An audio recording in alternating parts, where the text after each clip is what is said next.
Welcome to the Nonprofit Edge, a podcast series to promote purpose in practice. Each week, this webinar series features an extraordinary individual that provides valuable and impactful services, helping to transform the capabilities of their nonprofit clients. Join us as we explore a variety of topics, all vital to the success of nonprofit organizations. Learn and grow from the experience and expertise of our featured guests. Without further delay, let's introduce you to the host of the Nonprofit Edge podcast series, Chris Looney. Hey, everybody. Welcome to the show. Today on the Nonprofit Edge, we're joined by Stuart Wachs, founder and CEO of Impact Group.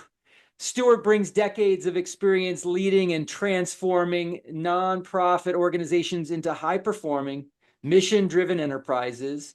Through his work with Impact Group, he helps nonprofit executives and boards create clarity of purpose, align teams around shared goals, and build the kind of culture that fuels both impact and sustainability. Our conversation today explores the power of a growth mindset in leadership, how to cultivate a strong organizational culture, why nonprofits must operate with the discipline of a business while staying true to their mission, and how to achieve true team alignment from the boardroom to the front line.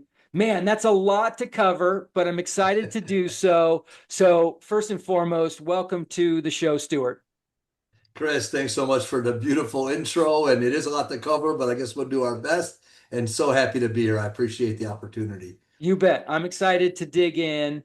I know that there is a lot of material to cover, and hopefully we'll do it in such a way that it will leave people wanting to learn more, and they'll reach out to you or to me and inquire. So let's get things going with a bit of intro question. If you wouldn't mind, Stuart, tell the audience a bit about your leadership journey in the nonprofit space.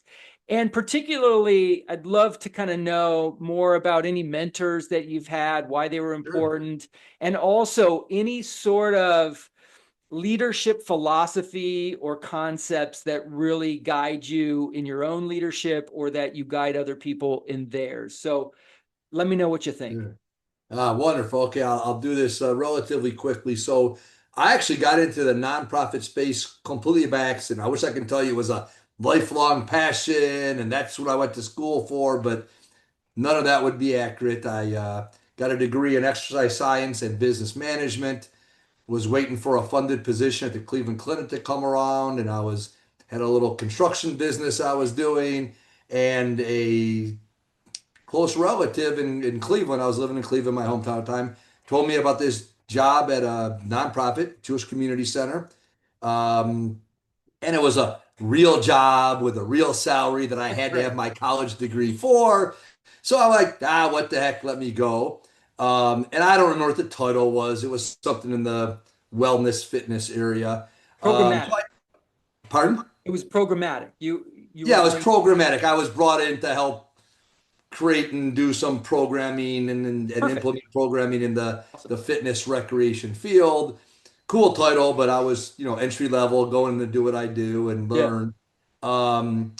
And I'm a big believer that things happen for reasons. It was Bashir, it was a gift from God. It was whatever your one's belief system are. Love it. And here's why I say that. Number one, I quickly got a passion for how it could still fulfill my kind of business growth building things, but do it in a way that I was impacting so many people with real mission and purpose behind it. And fortunately for me, it was a nonprofit that what I was doing was all earned revenue. So it was still building business units and programming and direct service. And so anyways, I fell in love with it, did that quickly, kind of worked my way up and was successful. And I'll now keep the story going, but I'll touch on the mentor piece. I kind of developed a reputation as someone that could really grow revenue and really manage and build culture and the people side of things to do that. And there's an organization in Detroit that was needing a turnaround. They hired a CEO who knew of me. So he brought me in as his COO to basically help grow everything revenue-wise and do everything people and culture-wise and kind of put me in my sweet spot and let me soar. And it was my first seat on executive team. And David Sorkin was the CEO's name. Great guy, still keep in touch with him to this day. And he was a mentor because he let me do my thing. He didn't tell me how to do it. He told me what the goals were, but he was always there for me, whether Right. that was a kick in the rear or a pat on the back. Always available for wisdom or guidance, always being willing to take risks. So it really taught me a lot about leadership, and especially leadership at that level. And I remember I was then recruited for my first CEO's job. And I remember David sitting me down, and I thought he was full of it when he told me this. He goes, Stuart, congratulations, so happy for you. He goes, I have two pieces of advice. He goes, number one, just know it's very lonely in that seat. And having not sat in it yet, I'm like, yeah, whatever. Right. Right. And his other piece of advice was just remember, no matter what, no matter how good of friends they are and everything, end of the day, you're an employee and the board is a board. And that wasn't in a negative, it was in an awareness standpoint because Very one good. can go astray. And I thought, yeah, whatever. And both were sage advice. From that, I still had great friends on boards of directors, worked amazingly well with them with Right. me. But I already always understood that dynamic. And I also really grew to understand what he meant by loneliness in the CEO seat Yep. and how I would need to have mentors, coaches. And that's when I started myself using coaches because there's only so much you can share. Right. So that led to it, and I then led a few other good-sized nonprofits and turnarounds. Cut my tooth and became a pretty good fundraiser as well as you have to do in that environment. No doubt. And yeah, I say it was a blessing to do that for all those years. I was constantly in university, learned so much from different board members, different staff people, different donors. Got to do so many different things and continually grow while I was growing what I was doing, and always feeling not that I didn't have my bad days, but great about what we were doing. So it was a great way to come into my profession accidentally and really create a tremendous passion for what we could do and what all nonprofits have the capability to do. Yeah, yeah. And now, as a consultant and coach, and leader of leaders, you've often talked about the importance of adopting a growth mindset in leadership. And, what does that mean in the nonprofit context? Yeah, this is like one of my passions, and a lot of what I even do when I work with, be it boards, leadership teams, a strategic retreat, ongoing work, is a lot of mindset work. And nonprofits, um, I think unfortunately, and it's been forced on them over decades, there's certain mindsets that really hold them back, keep them from thriving, revenue wise, impact wise. And one of them that nonprofits tend to have a scarcity mentality, scarcity of how many donors out there, of revenue, of staff, of resources. And that's really unfortunate. Yeah, it's tough. But switching it over to an abundance mindset, whether you're a privately held company or a nonprofit or in your personal life, is just so powerful. So that's to me the first step of that growth mindset is understanding that if we want to really achieve our mission, hit our BHAG, hit our vision, fulfill our purpose, our why, we've got to have an abundance mindset that yes, there's nonprofits that compete with us for donors and constituents. And maybe right now we have limited resources, but there's no reason you have to have limited resources. There's no, I know we'll touch on this later, no difference than growing a business with an abundance mindset and a growth mindset. You start looking at how and then the who to deliver that how and begin developing the models and the infrastructure, and you throw in the garbage what has destroyed nonprofits, this warped mindset that overhead is a bad thing, Right. because it is not. You want to be efficient and effective and efficient, but depending on what you're doing, overhead maybe it should be 90%, maybe it should be 20%. But you change in a growth mindset on what are we going to do? What are we going to focus on? What are we going to invest in? So yes, we can grow revenue, we can grow cash, and we can grow profit. Yep. Because no money, no mission, as icky as it may sound, is true. And Yep. from that, we can grow scope, deeper impact, wider impact, whatever that vision is, and really adapting that mindset and putting principles and procedures and process and methodologies behind it is what can lead to. I know it was what helped the nonprofits I turned around and grow, and I know it's how I help those that I work with. Yeah. Yeah. What a great overview, of that concept. So now as we think about having leaders encourage that growth mindset among teams that are obviously stretched thin, working in high pressure environments and yet mission driven environments. How can leaders encourage that growth mindset from your perspective? Yeah, I think it starts and it depends on the size of the nonprofit and what their structure is on my staff. But if assuming they're big enough where they do have a leadership team of at least two or three, Yep. really starts from that leadership, that leadership team of getting that leadership team really clear. They're three, four, five, eight of them, whatever it is. They're all really aligned on. I love Colin's work and work off of the BHAG, the big hairy audacious goal, that North Star, that not here's what we're going to try to do. Not here where we might be in 20 years. This is who we're going to be and what we're going to be in 20 Okay. years. Gotcha. Getting alignment around that, and then all the foundational work of purpose and values, and then really creating strategy, goals, and execution plans where you can see the steps to achieve it. And once you have and I'm simplifying this, but once you have that whole leadership team really aligned and there's ownership and accountability and all this stuff, which I know we'll touch on, and then you cascade that through the organization. So Okay. if there's a next tier of department heads or executive management or whatever that structure is, that you share. I'm a big believer that about 99% of what the CEO and COO and chief program officer and chief want to know, the guy or gal cleaning the bathroom, frontline programmer, all the way through everybody should know everything other than that small thread of confidential stuff. Share that, share where you're going, share where you're at, share why you will get there and how together. And then whether it's through OKR or KPI or metrics, make sure everybody sees whatever their role or position is, how they impact the organization, getting in there and what they can do to be part of this amazing story. I remember I was leading an organization once. I know we're gonna get to people and culture, but we implemented this and we lived and breathed this. And we had a custodian, janitor that worked there, full-time guy, great guy. Ended up getting our employee of the year or whatever we called it. I can't remember, it was some time ago. But he knew how we treated people, treating every interaction like it can change the world. Like that was the essence of who we were and how we were going to grow. And one of the things we had was a preschool operation, no direction. And actually, he could have been yelled at or fired for it.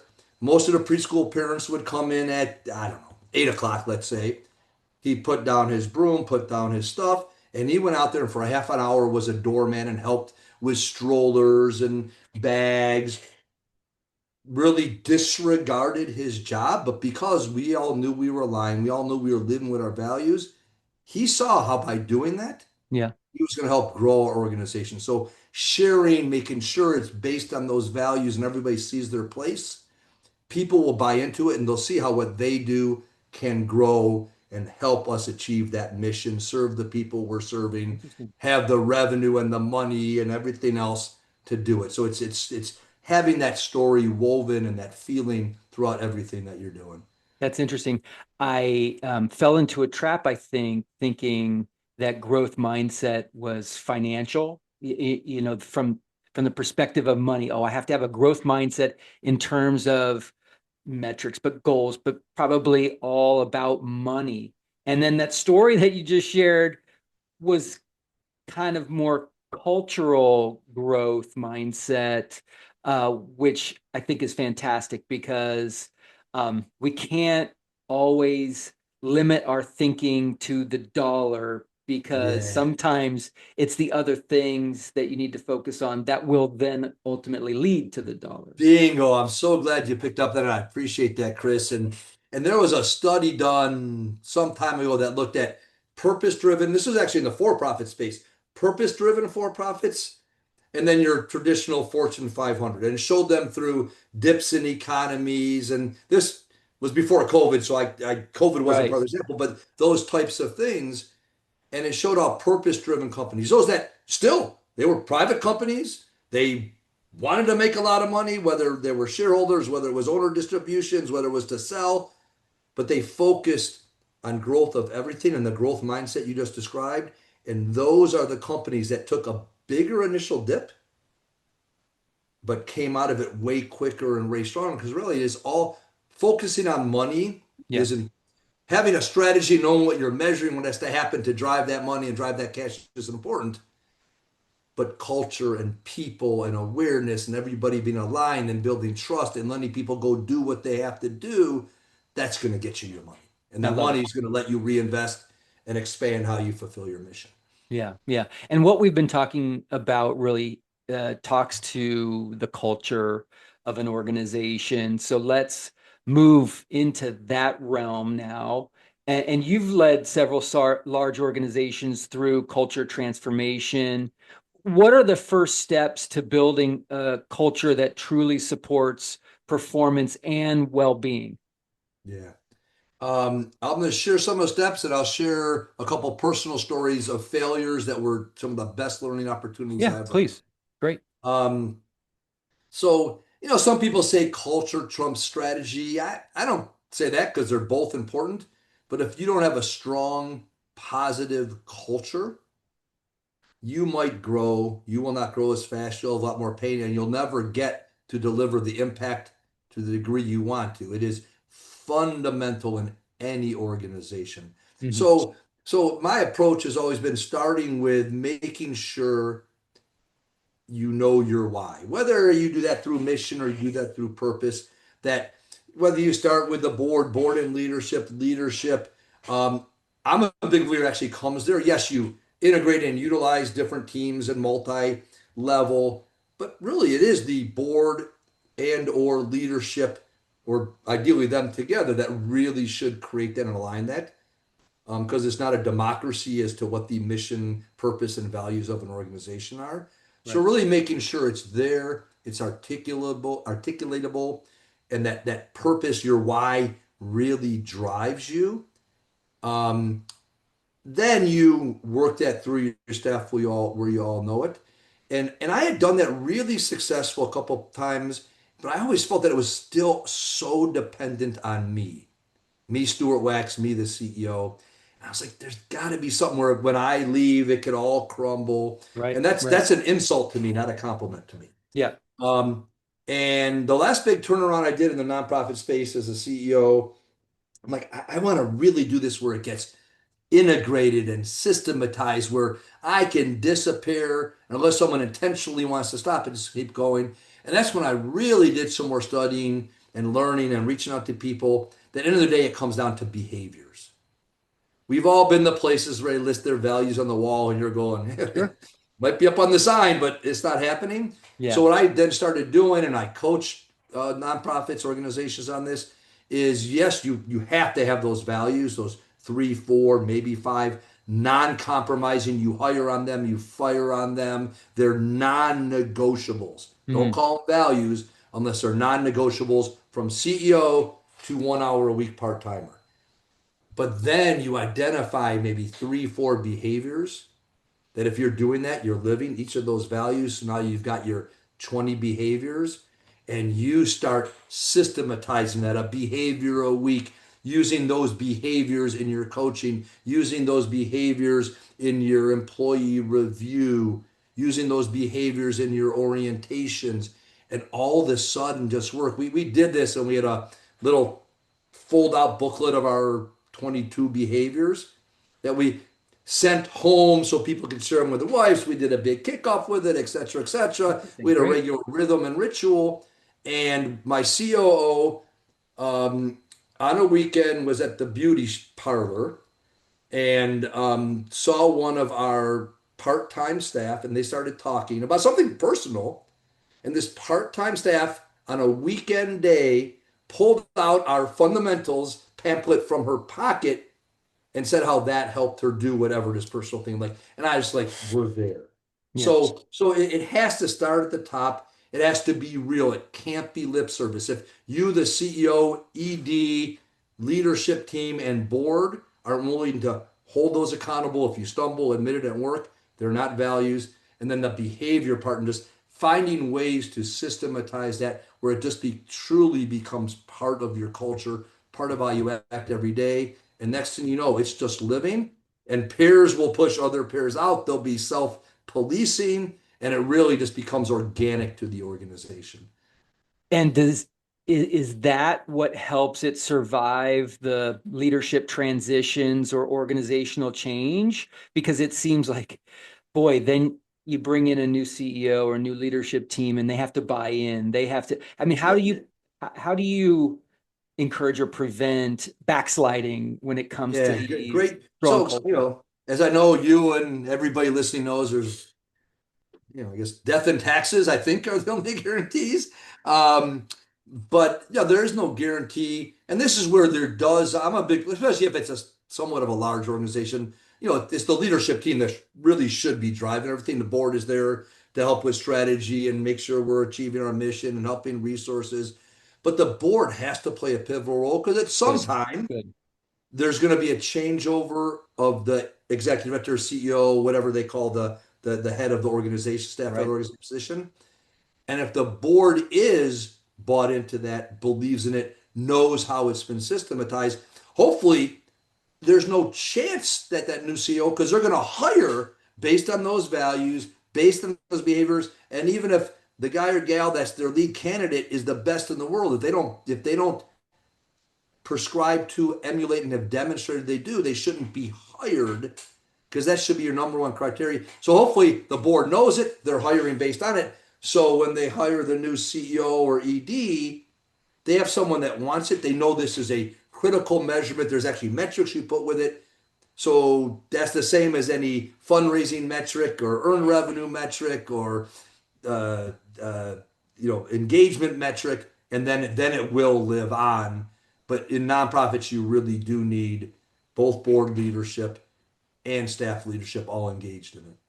Amazing. Yeah, I think everybody needs to hear that. They're the backstop, if you will, has to be that board 100%, yeah. to provide some level of consistency between leadership teams that are, bound to change over time. Yeah, So yeah, yeah, I great point. understand that some leader or leadership team has to build the system, then train the board how to maintain it once they're no longer in charge. So great. Yeah. Um, you've talked about the difference between culture fit and culture contribution. Is there a distinction in your mind between those two things? I mean, they're very synergistic. I guess by my definition and the way I look at that lens, culture fit is something you're going to do when you're evaluating that board member, that staff person, Okay. that volunteer. Because I, as a leader, did this, and I stress this when I'm coaching with leadership teams or boards. That's how important it is. It's more important than the resume. So culture fit is something you're going to use when onboarding and evaluating anybody you're bringing into the organization, and you're going to measure along the way. It's kind of that A player measurement where you've got this axis is culture fit Yep. and this axis is performance. Ideally, you want Yep. them up in the upper right quadrant where they're high on both. Yep. So it is something you're going to always measure. And if there is a culture fit, there almost always is going to be a cultural contribution that what they're doing, others they bring in. And I guess and then another part of it is cultural contribution is the things you're doing, who you're partnering with, how you're branding, how you're messaging. Is that a fit? Does that align with your overall culture, your Wow. values, your Great. purpose, and your mission? So that might be another place where that cultural contribution comes in. All of those things should contribute to that. And I neglected to say this at the beginning of the conversation about culture and values. It's 100% internal and external. Okay. It's not Good. something you only do for your clients, constituents, for donors, or something you only do for your employees, board members, or volunteers. Everybody's the same. Everybody's in the same bucket. And the expectations of living it and the Mm, delivering upon it and living that way should be the same. good. Good. That's a critical piece I'm glad you added because I think it's tempting for any leader to say, well, this is all about me, my team, and my staff. And then they neglect, let's say, the community or neglect the board or neglect donors or neglect a lot of people. So Yeah. thank you for Yeah. sharing And that. even, and not or, and vice versa. They've got all these beautiful values and way they're going to behave, and they expect, especially if you're a nonprofit that's doing direct service to people, that the staff treat all those constituents, those they're serving, and then you have a constituent that berates and beats verbally or in other ways on a staff member. Well, if you put up with that, Yeah. oh, that's not good and you're not living your value. So yeah, absolutely it needs to fly in all directions and sink in both directions. Yep. Great. Great. All right. So we get the chance now to transition into the idea of nonprofits as a business. And I think anyone that's ever been a nonprofit executive director, CEO, or president knows that it's a real business with real complexities. And the goal is to make a profit, a margin that can be turned into impact. I was talking to a conference, giving a presentation about the difference between for-profits and nonprofits. And my key takeaway was one, and this is very limiting, but number one is that nonprofit is just a tax code, right? And I Yes. don't want to steal any thunder, No, but that's you steal away. You're good. just a tax code, right? Nonprofits need to generate revenue and profit, and that it shouldn't be called the nonprofit sector because it's a total misnomer. It Yes. should be called the for-purpose sector. So you have Abs I love it. for-profit and for-purpose, right? So Yep. with that being said, let's jump in and say many nonprofit leaders struggle with the idea of running their organization like a business for some good reasons, because there's an ugliness to the for-profit world that doesn't exist or shouldn't exist in the nonprofit world. But how do you define that balance between mission and margin? Yeah. Well, you just said it all. So no, I'm kidding. Yeah, right, I right. love what you said, Chris. And you did take someone I was saying, but Well, it's better piggyback coming on from that. you. Yeah. It's beautiful. So yes, absolutely. And I work with both. I've run both. I've run and sold a business, so I do know both sides. There really is no difference other than what you're doing with the profits. They're, God bless shareholder value and owner distribution. That's how your big donors have money Right. to give those beautiful Right. donations. It's got to be But encouraged. yeah, but in our case, when we're running and growing and scaling and maintaining and thriving in a nonprofit space, those profits give us that cash. Money's a good thing to reinvest. And Yes. some of this is that running like a business.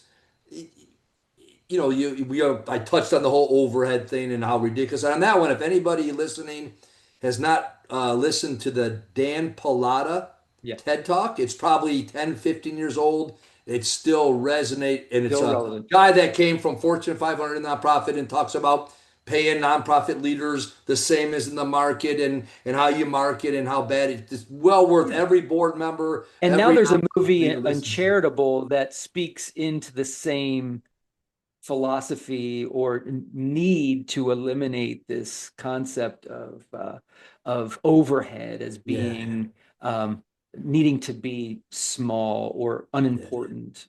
Yeah. So feeding off of that, so some of it of running it like a business or not saying it's not a business is exactly that. Your job, your goal, your charge as an executive director, CEO, whatever your title is as the head of that nonprofit, is to maximize impact, whatever that means for that organization.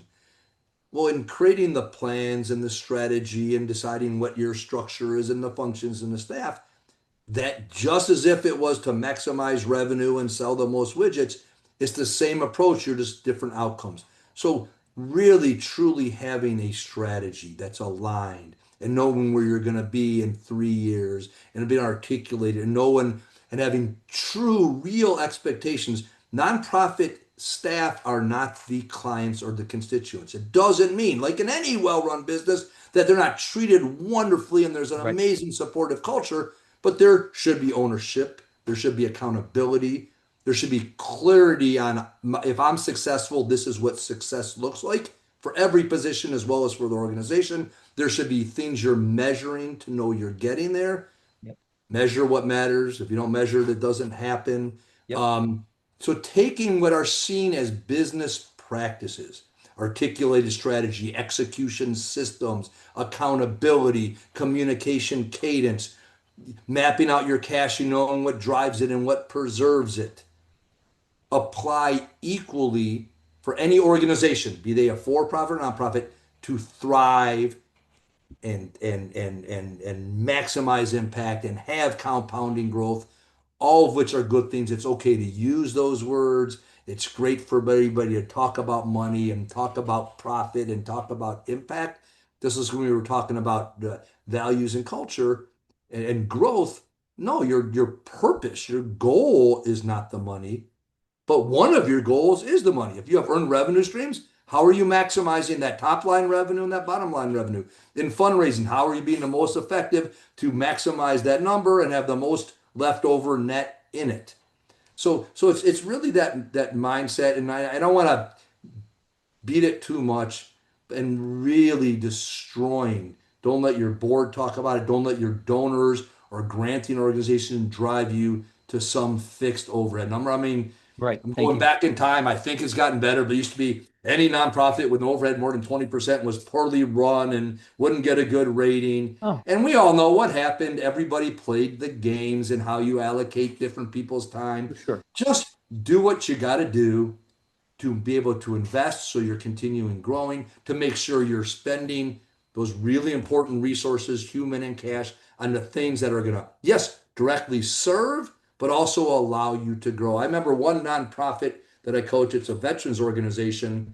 They had a major disease of fixation on this overhead number. Because the reality was, they were really putting out, I don't know what it was, 88 cents of every dollar was going Yeah, into a of veteran's hand. course. How often do you see that? Yep. Yeah, but which is beautiful. It sounds great. It sounds like you're wonderful. But through coaching and process and some great leadership on their part, they realized, boy, wouldn't it be better for 70 cents of every dollar if that led to $2 million in veterans' hands That's right. instead Do the of math. 88% do the math. So that which is a lot of the Pilates stuff. So a Yeah. lot of that mindset, that is really looking at it as a business or just as a well-run organization. Yeah. Everything I almost with my coaching and my work with private held companies and nonprofits, there's nuanced difference, especially if there's a board involved. But it's basically the same thing. All of them should be treating their people great internally and externally. All of them should be purpose driven. All of them should be strategic and nailing execution and be in some way enriching the world. Yeah, yeah, yeah. And I love all of the different business principles that you laid out that should be intentionally embraced, that are very similar to the for-profit world. I think surprisingly, um, the responsibility of boards to guide these companies strategically and Mhm. maintain oversight of the CEO. Some of these things are just so consistent across the two different sectors. Yeah, yeah. The way that you need to treat staff and help them achieve their own, personal professional objectives, the way that you have to take care of the customer, the way you have to market. There's so many um, Yeah. similarities. Yeah. So, I mean, it is absolutely the case that for-profit businesses and for-purpose businesses are run with the same ideas in mind. And I loved what you said about the simplicity of saying that the for-purpose side of the equation, the nonprofits, are all about just reinvesting their profits into more mission, however that is Right. achieved, as opposed to distribution to shareholders, distribution to ownership, right? So I love that. Where do you see the sort of business mindsets that don't translate well between the for-profit world and the for-purpose world? You've run companies in both sides. Where are there clear distinctions as you run those companies, those business enterprises? Yeah. Um, Some is just how you build the revenue models, because there's things you can do in the Perfect. for-profit side that you either can't or are more difficult in the nonprofit side. Some is an aspect of modeling, because again, in that I never worked in a public, so I'll leave out shareholders, but in a private company, you are doing it. Hopefully you love your employees, you're trying to build their lives, you love your customers, you're paying everybody really well, you're giving your customers great value, but ultimately you're trying to build a value for you and your family. Right. So the buildup of that cash, doing certain things to build the valuation if you were to sell the company, Yep. um, yes, Perfect. Yeah. ultimately are part of growth, but so there's nuances as to where some of your focuses are, It's some great. of your financial and operational strategies.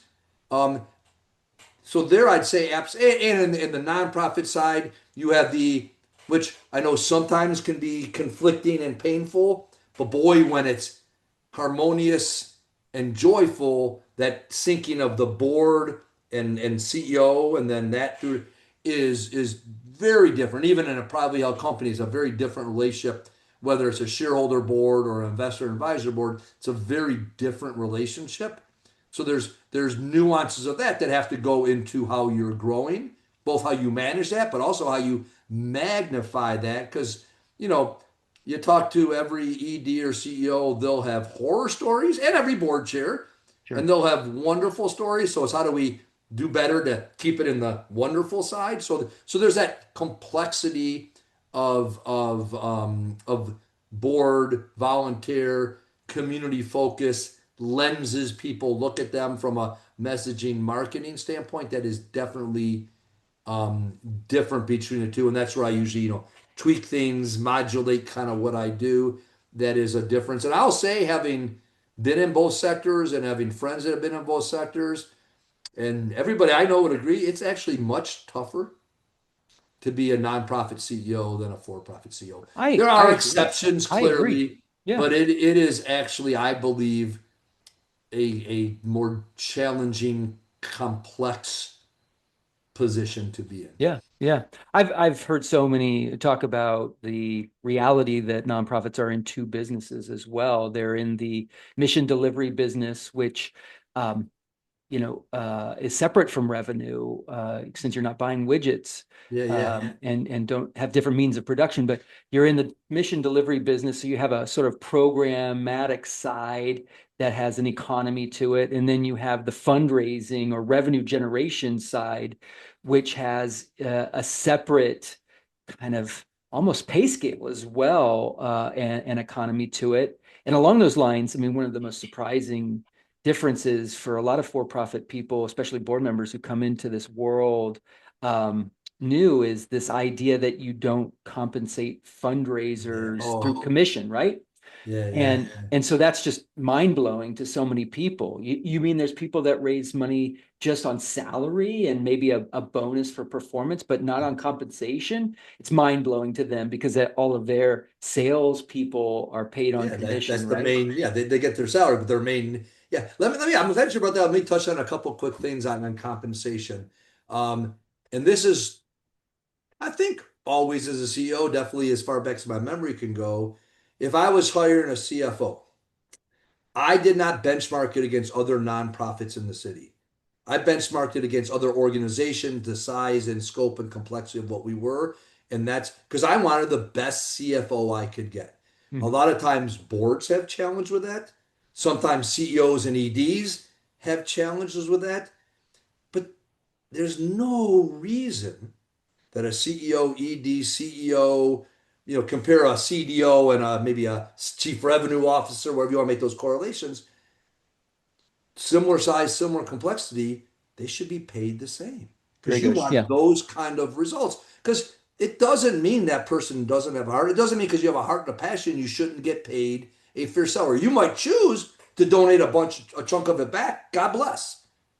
But if you're running it like an efficient operation, people should be paid fairly based on market value. And I believe it's the obligation of the board Yep. and of the staff leader of the organization, that's part of that investment, as part of their growth, to get their revenue to a point where they can do that, because then their revenue soars.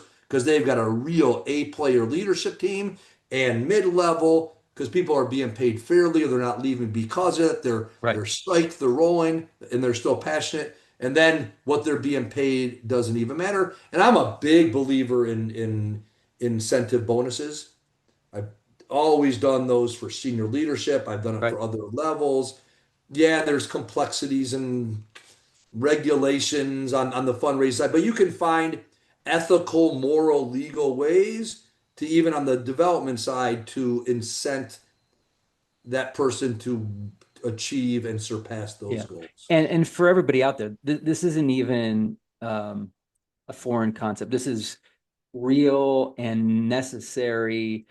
Just the other day, I received through Fulcrum, our membership organization, we have a concierge service. Someone can ask questions, request documents, get Uh, in touch with other members, and they requested a compensation plan for executives uh, that shared how certain key executives would be bonused based on, the achievement of certain KPIs and whatnot. yeah. And so we were able to source some plans and share that back.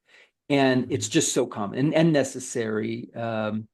And as long as the plan is well thought out and doesn't Yeah. violate any ethical Yeah. Correct. issues, Correct. it's such a win for nonprofits to be able to fairly and accurately compensate Yeah. I love that. executives and all staff, Yeah. because the turnover can just Yeah. end an organization. It can. It's a bear. It's a battle. It's incredibly rewarding, the work. Hopefully, should be at all levels. But there's a lot of demands outside of the normal demands. And then if you're getting paid 25% less than if you're doing it somewhere else, even if you have a pay, at some point that understandably and rightfully wears on that individual. And Yeah. it's just the right thing to do. Yeah. You Well, know, come on, someone has a skill set, pay them for that's it. right. Making 25% less for a 50% harder job doesn't Yeah, make a yeah, lot of sense, no matter yeah. how fulfilling it is. Exactly. Yeah. Amen to that. All right. 100%. Well, let's end on the area of team alignment. Okay. So your work with leadership teams to build alignment around vision, values, and strategy is so important. In your mind, what are kind of signs that a team is truly aligned, and share with us signs where a team is not aligned? Yeah. Absolutely. And I was having a conversation earlier where because a lot of what I do involves strategic planning. I think strategic planning, in many ways, understandably, has a bad connotation because they become these binders that sit on a shelf and is it really worth the time and money? And Not good ones. find others. That's not at all my approach, and it's so different that I keep thinking about. I want to call it something different. And Yeah. one of the things I talked about, and I'm glad you're being alignment, is almost everything I do. There's an element of alignment to it. Very good. Um, Team can be an overused word. Alignment is never overused. So it starts, and I'll use a lot. I don't know if you're familiar with Patrick Lencioni, Five Dysfunctions of a Team. I love his stuff. And it has kind of a pyramid, a hierarchy of how you get there.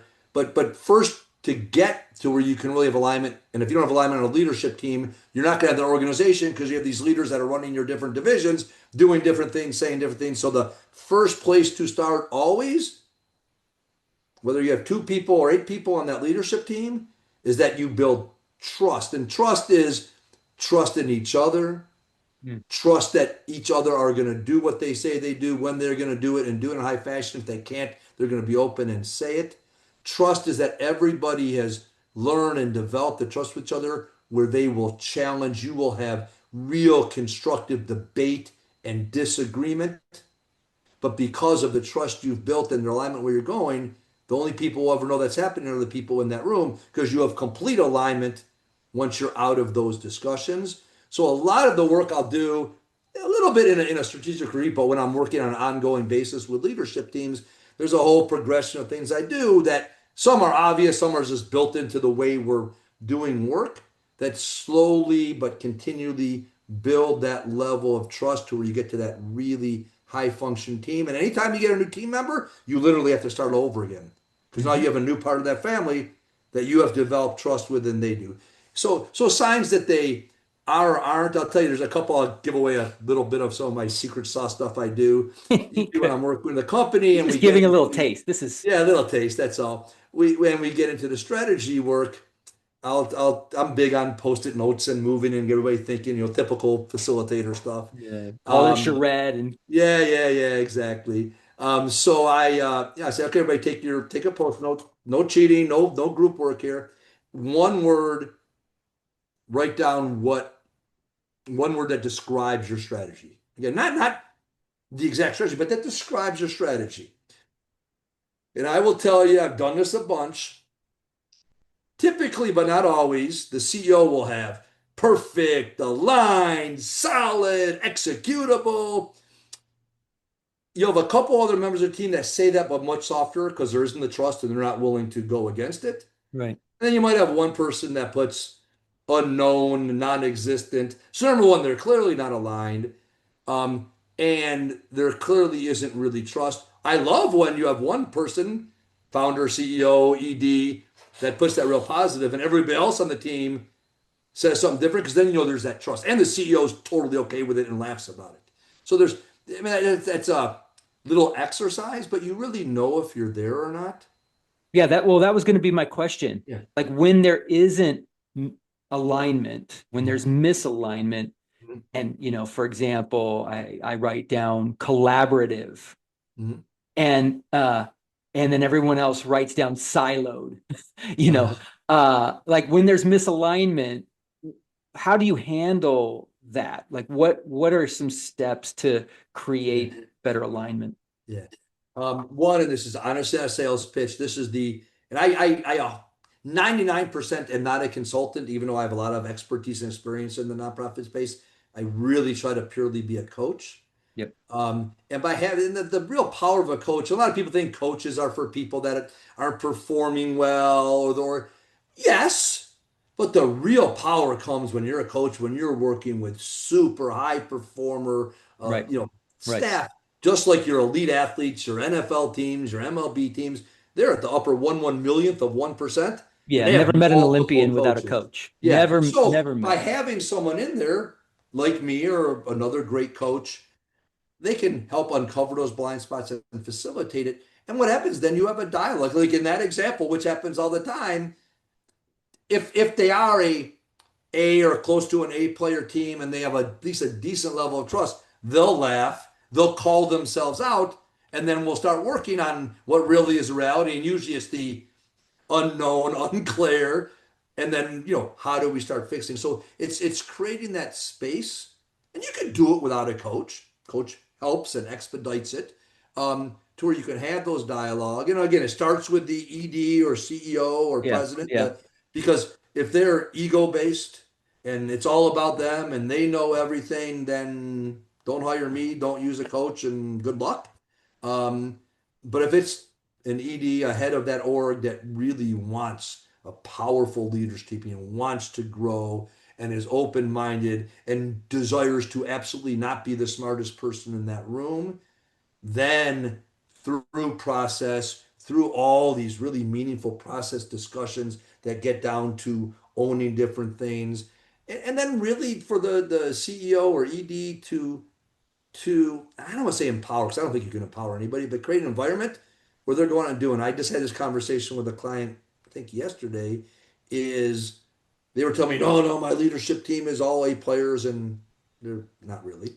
Um, but yeah, I tell them what has to be done. I tell them how to do it. I tell them like, yeah, well, either you're not being a good leader or they're not A players. Because if you have A players, you align, here's the goal, and they decide how to do it and make it happen, and they'll come back. So there's all these little elements that will tell you where you're at in that Yeah. projection. And Yeah. never are you there because you continually have to keep reiterating it. And then you start building that trust. You have clarity of who owns what. You let them really own it and report on it. And eventually you get into this really high performing That's great. team that can nail what it is you're trying to nail. Yeah, I interviewed a CEO yesterday for our Lead for Good podcast, and they went through the traction uh, kind of process, EOS, and Yeah. it was self-study, but smartly, they identified the misalignment. In order to get to their North Star, they first sort of understood through the sort of worksheets and whatnot where they weren't aligned, found alignment, and then continued to use some of those worksheets and whatnot to press forward to alignment. So to your point, whether you have a coach or you don't, you gotta be able to identify what's missing or where you're missing the alignment. Yeah, because you're never 100% aligned. Even if you've been working together for 5 years, everybody's an A player, everybody loves each other, everybody can be sarcastic and beat each other up and support each other. We're humans. Yeah. So unless I don't think that there's alignment evolution, it ever. doesn't happen. Yeah, without a process to bring people together, because everyone's gonna have different visions, different goals, different ideas of what the future should look like. So it's really helpful what you said. So let's end with this question. Like, what are the most practical steps a nonprofit leader can take today to get their team rowing in the same direction? Cult Impact Group. Mean that, but let me give a little more than that. I'd say first do a little true self-reflection, real honest with yourself. And we all know that some of the hardest people we can be honest with is ourselves. Just had this conversation with my son about something the other day.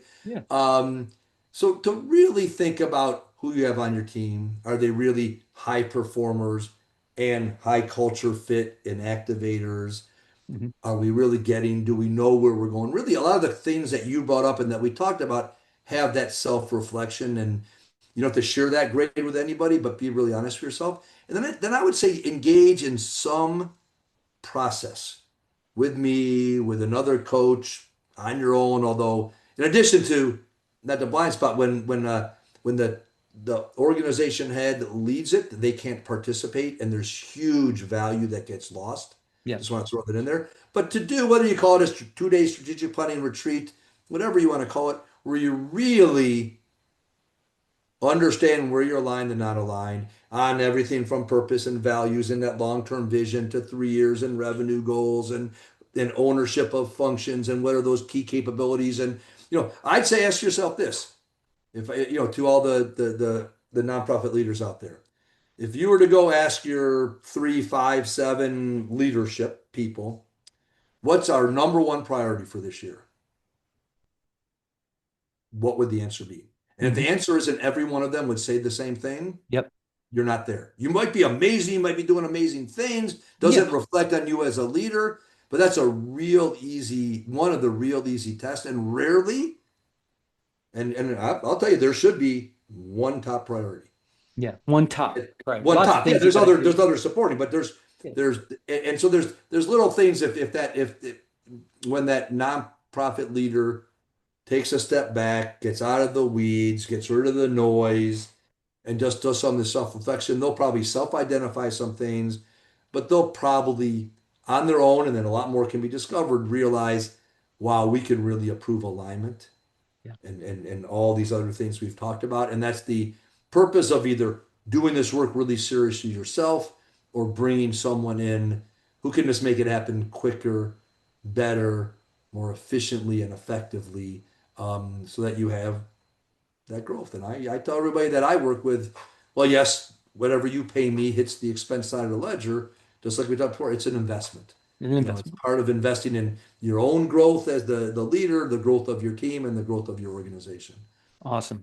Well, Stuart, thank you for sharing all of this wonderful info, strategy, advice, guidance with the audience.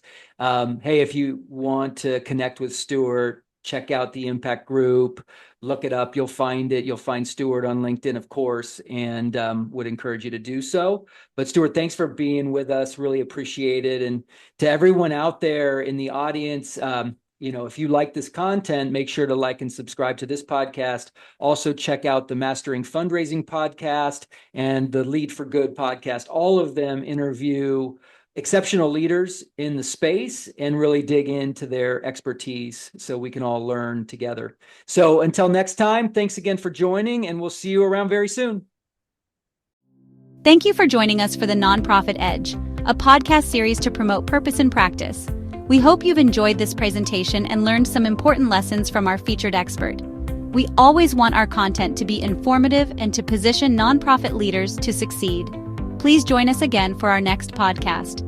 In the meantime, we wish you all the best and encourage you to learn more about Fulcrum Nonprofit Leadership by visiting our website at www.fulcrumleader.com.